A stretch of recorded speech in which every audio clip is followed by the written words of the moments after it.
Howdy everyone, welcome back to Hex Center. I'm Mokog, and today we're going to be doing a little bit of deck tech.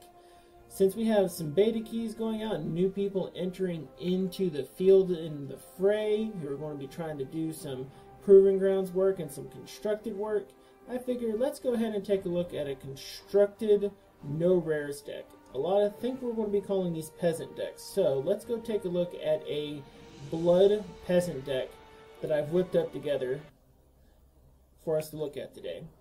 So we have it up here already.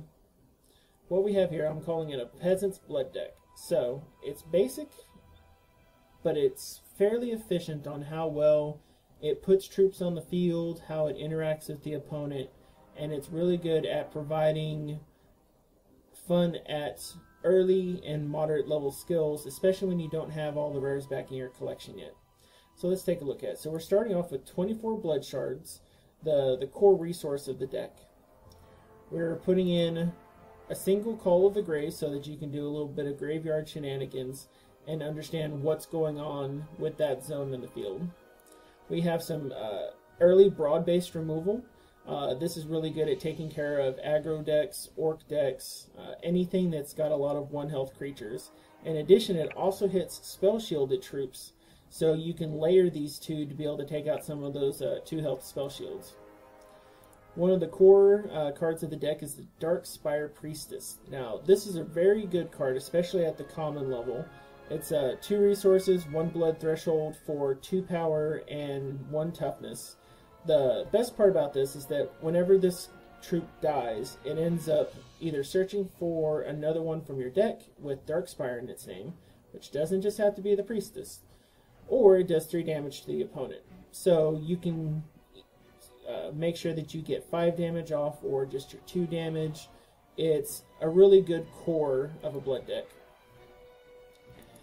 Now we're also including Inquisition. Now this card is very good for dealing with troublesome matchups, especially from a peasant's deck standpoint, because you can jump into your opponent's hand for 2 resources and 2 blood threshold to go in, get the non-resource card from their hand, and make them discard it.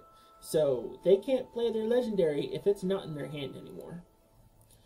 And that's one of the reasons why we love Corpsefly. Corpsefly is fantastic in draft, and it is also fantastic in constructed.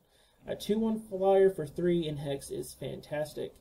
And then being able to do a discard from the opponent's hand. It may not be their most valuable card in hand because they're choosing to discard, but reducing their ability to play is always a good move. Now we're putting in a little bit more core troops, and we have the Wailing Banshee. The best part about this card, aside from it being a 3 resource 2/2, is that it can't be blocked except by blood and or artifact troops. So that makes it much better against a pretty good cycle of the decks that are out there. We're also including Blood Creeper. Now Blood Creeper is a 3 2 blood threshold 3/2. And the big part about it is that when you can get Blood Venom to hit your opponent, it produces a Spider Spawn. And a Spider Spawn is a really simple 2 for 2/1 that helps accumulate, and when you're able to keep making sure that the Blood Creeper hits your opponent. The biggest thing that this does for you is that when your opponent is not fully prepared or they don't have the best hands in the world, it puts a lot of aggression on the table, and that allows you to burst through and be able to win games. The other thing that it does is it also draws removal from your opponents from your other more powerful cards, because they do not want to be hit by the Blood Creeper putting in Spider Spawns. We have some good interaction here with the Blood Aura, a 3 resource, 1 blood threshold quick action. Gives your troop +1/+1 and life drain. This is very good for being able to turn the tables. It's a really good combat trick to be able to utilize. We also have Murders in the deck. Murders a 3 resource, 1 blood threshold quick action, destroy target non-artifact troop. It's not effective against the artifact decks that you may be seeing that come around, but it is very good against everything else. Another star of the deck is the Corrupt Harvester. So this is a 4 for 3/3 troop, 2 blood threshold. It has life drain, and it can't be blocked except by blood and or artifact troops. So this form of evasion plus life drain is just really good value out of an uncommon. We also have in here necessary sacrifice. Sometimes you're going to have extra spider spawn. Sometimes you want to use this on your Dark Priestess to be able to get a few cards. You won't always be wanting to use the sacrifice, but every time you do use it, it's going to be a necessary sacrifice. It's a terrible play on words, but it does its job very well. For a little bit of air combat, we have the Zombie Vulture, as I also like to call it, the Undead Turkey. It's a 5 for 2 blood threshold, 4/1 flight creature, flight troop. The thing to notice about the Zombie Vulture is that it is very susceptible to all forms of removal, so you'll want to be careful when slamming one of these down onto the playfield. Next we have Terrible Transfer. This is a 5 resource, 1 blood threshold quick action. It deals 1 damage to target troop for each blood resource you have in, or each blood threshold you have in play, and you gain 1 health for each damage dealt this way. So you want to be able to play this on creatures that receive damage. You want to make sure that they do receive damage, because there's a few that do not take damage in the game. But most specifically, what is really good about Terrible Transfer is that for every damage you do on the field, you're also gaining that much health, which sometimes blood without its rares can be a little bit slow. This gives you the time that you need to be able to pull off setting up your field position. So let's go ahead, let's take it up to the proving grounds, and let's go ahead and run it against an AI opponent so that we can have a quick look-see to see how it runs. So loading up, we're going to give this deck a whirl versus one of the AIs, just to kind of see how it plays. We do generally prefer to go first. With this kind of deck, we have chosen the champion Zared Venomscorn. It's got a really good charge power at 1 blood threshold and 4 charges to do -1/-1 to a target troop. It's very good at taking out some of those pesky troops that are very difficult to receive damage with. So if you're new to the game, you play down your shards onto the field, and they do 2 things. So the shard itself disappears, but in its place you end up receiving a threshold and an increase to your resource pool. Other than that, the shard card itself disappears.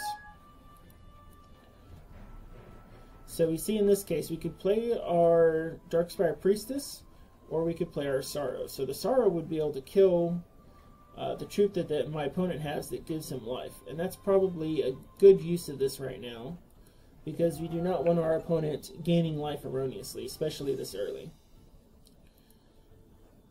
So with the other shard in our hand, we'll be able to use our Murder next turn if he brings out something more powerful.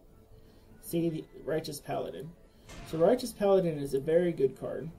Whenever the opponent or you gain health, this troop gets permanent +1/+1. And that includes working with the Animanthian Scrivener, which anytime a troop comes into play, you essentially gain life. And so by taking out the Scrivener before he played the Paladin, we were able to keep the Paladin from getting any more powerful. So now in this case, we can go ahead and drop our Priestess. This gets us a board position.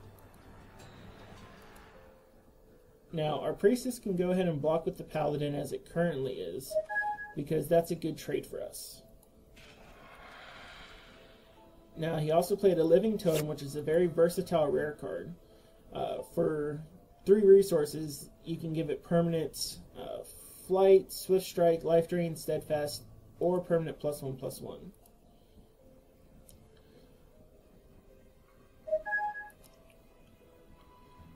So now in this case, what we want to do is we want to proceed with our attack.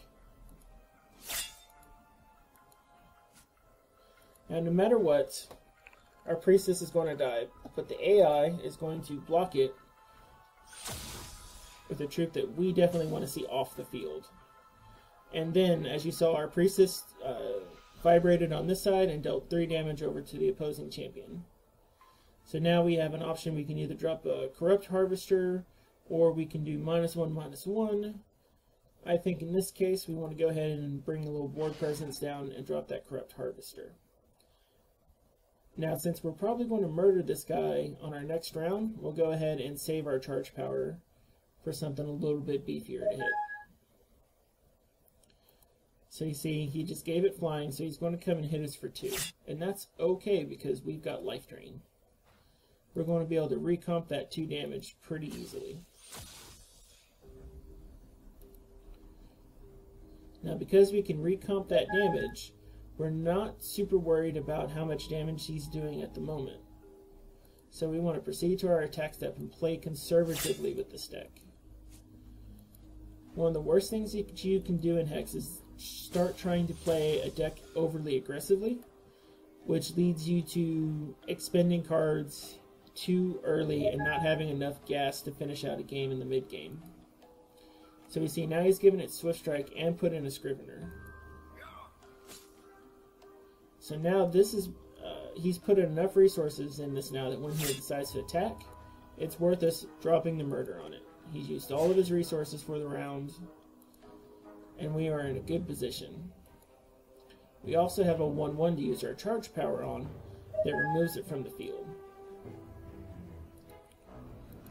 Drop our charge power, it gets -1/-1, and then we'll get discarded. We'll proceed on to our attack phase. Deal 3 damage and heal 3 life. We're also going to go ahead and drop down our Blood Creeper. Now this is a really good position to have our Blood Creeper in because our opponent is at a disadvantage being able to put down cards. So now we see the 2/1 coming in. Now we want to force him to block as much as possible here. So let's go ahead and proceed to our attack phase. And we've got our Blood Ore in hand, so we're going to be really safe with our Blood Creeper here. So he's going to choose to block with the Blood Creeper, but we're going to give it +1/+1 and life drain. This means it's going to survive the attack. We're going to elevate our life total, and we'll be able to drop in a Wailing Banshee. Now the reason we can do this now is because there's nothing in Diamond in set 1 that is capable of clearing everything on the board at 4 threshold and 4 resource pool. So we can gain some conservatism here. We'll go ahead and hold the shard in our hand now.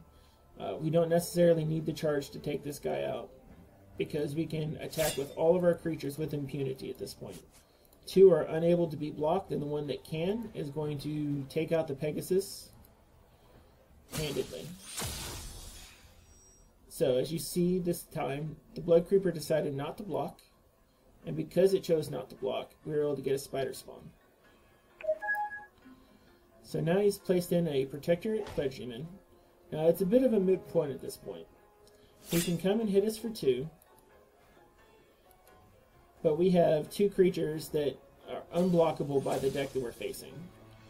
So as we're about to finish out this game, we have a resource in hand that we'll be able to use next turn to destroy a creature.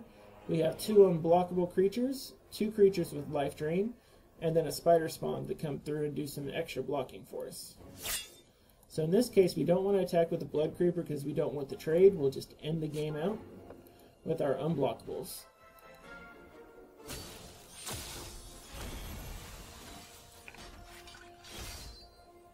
So as you can see, this deck is pretty easily able to handle the AI that is currently in Shards of Fate. And it does about 50-50 versus players thus far in the testing that I've done. It's a really good starting peasant deck. It doesn't take much investment. You should be able to open almost all of these cards pretty readily, and you'll be able to pick up quite a few of them in the drafts. One of the best part is that picking up a lot of the uncommons and powerful cards for this deck in draft gives you a pretty good chance of winning your draft as well. So that's our peasant deck for today. If you have any comments or questions, leave them down in the doobly-doo. And as always, I'm Mokog, and this is Hex Hunter.